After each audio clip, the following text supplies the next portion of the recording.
selamat siang Pak Posma dan teman-teman sekalian. Saya akan mempresentasikan video saya. Nama saya Levina Natania dan NIM 18311 530. Lanjut Kak, next.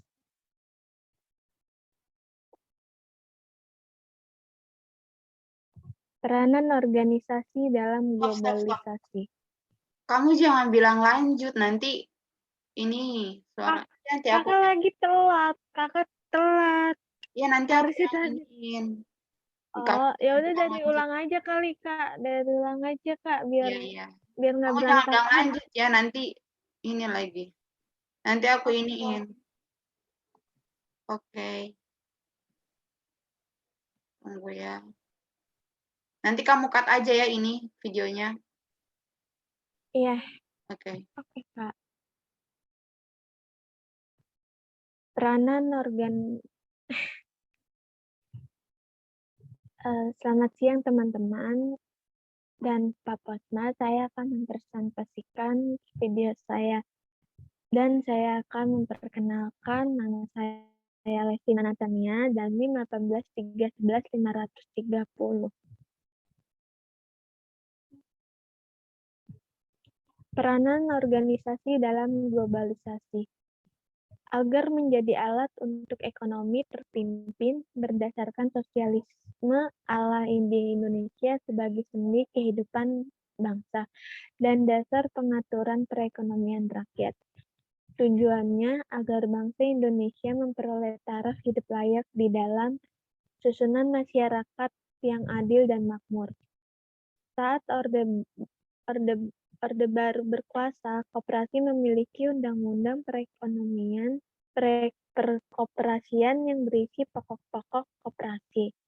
Undang-undang tersebut adalah Undang-Undang Nomor 12 Tahun 1967, yang salah satunya isinya mengenai kedudukan hukum koperasi sebagai wadah koperasi perjuangan ekonomi rakyat berwatak sosial dan sebagai alat demokrasi ekonomi nasional.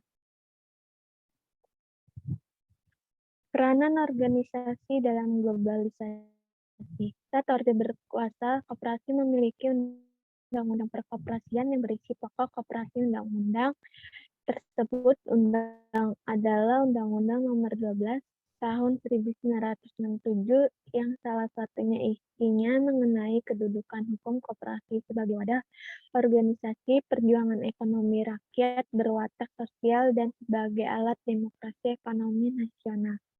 Maka pemerintah berkewajiban membimbing dan membina perkoperasian Indonesia. Koperasi pun dianggap sebagai kumpulan manusia yang secara bersamaan memajukan kepentingan ekonomi masyarakat dan mereka dan masyarakat. Koperasi Indonesia berasaskan kekeluargaan dan gotong royong.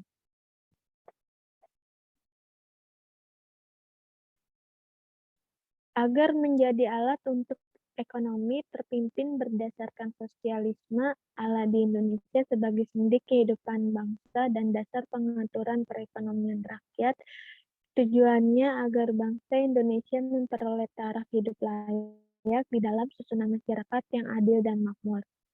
Saat Orde Baru berkuasa, koperasi memiliki undang-undang perkoperasian yang berisi pokok-pokok koperasi. Undang-undang tersebut adalah Undang-Undang Nomor 12 Tahun 1967 yang salah satu isinya mengenai kedudukan hukum koperasi sebagai wadah organisasi perjuangan ekonomi rakyat berwatak sosial dan sebagai alat demokrasi ekonomi nasional. Perkembangan dan prospek koperasi Indonesia. Sejak kelahiran dan perkembangannya, koperasi di negara maju atau NB dan negara sedang berkembang atau NSB memang sangat diametral. DNM koperasi lahir sebagai gerakan untuk melawan ketidakadilan pasar, oleh karena itu tumbuh dan berkembang dalam suasana persaingan pasar. Bahkan dengan kekuatannya itu, koperasi meraih posisi tawar dan kedudukan penting dalam konstelasi kebijakan ekonomi termasuk dalam perundingan internasional. Peraturan perundangan yang mengatur koperasi tumbuh kemudian sebagai tuntunan masyarakat koperasi dalam rangka melindungi diri. Sedangkan di NSB, koperasi dihadirkan dalam rangka membangun institusi yang dapat menjadi mitra negara dalam menggerakkan pembangunan untuk mencapai kesejahteraan rakyat.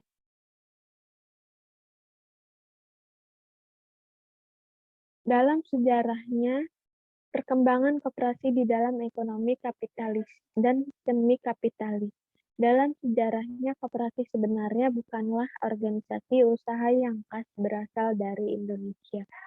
Kegiatan berkoperasi dan organisasi koperasi pada mulanya diperkenalkan Inggris di sekitar abad pertengahan. Pada waktu itu, misi utama berkoperasi adalah untuk menolong kaum buruh dan petani yang menghadapi problem-problem ekonomi dengan menggalang kekuatan mereka sendiri. Perkembangan koperasi di dalam ekonomi kapitalis dan semi kapitalis. Membangun suatu ekonomi alternatif dari asosiasi-asosiasi koperasi menggantikan perusahaan-perusahaan milik kapitalis. Koperasi ini kemudian menjalar AS dan negara lainnya di dunia. Di Indonesia baru koperasi diperkenalkan pada awal abad 20. Sejak munculnya ide tersebut hingga saat ini banyak koperasi di negara-negara maju atau NM, seperti Uni Eropa atau UE dan AS sudah menjadi perusahaan-perusahaan besar termasuk di sektor pertanian, industri manufaktur, dan perbankan yang mampu bersaing dengan korporat kapitalis. Sejarah kelahiran dan berkembangnya koperasi di NN dan di NSCB memang sangat diametral. Di NN, koperasi lahir sebagai gerakan untuk melawan ketidakadilan pasar. Oleh karena itu, tumbuh dan berkembang dalam suasana persaingan pasar. Bahkan dengan kekuatannya itu, koperasi meraih posisi tawar dan kedudukan penting dalam konstelasi kebijakan ekonomi termasuk dalam perundingan internasional. Peraturan perundangan yang mengatur koperasi tumbuh kemudian sebagai tuntunan masyarakat koperasi dalam rangka melindungi dirinya. Sedangkan di NSB, koperasi dihadirkan dalam rangka membangun institusi yang dapat menjadi mitra negara dalam menggerakkan pembangunan untuk mencapai kesejahteraan masyarakat.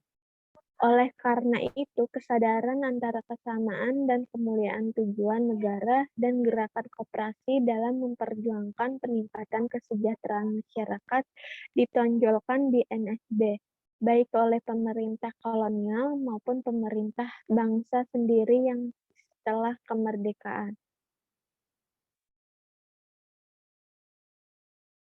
Sekian presentasi saya. Terima kasih.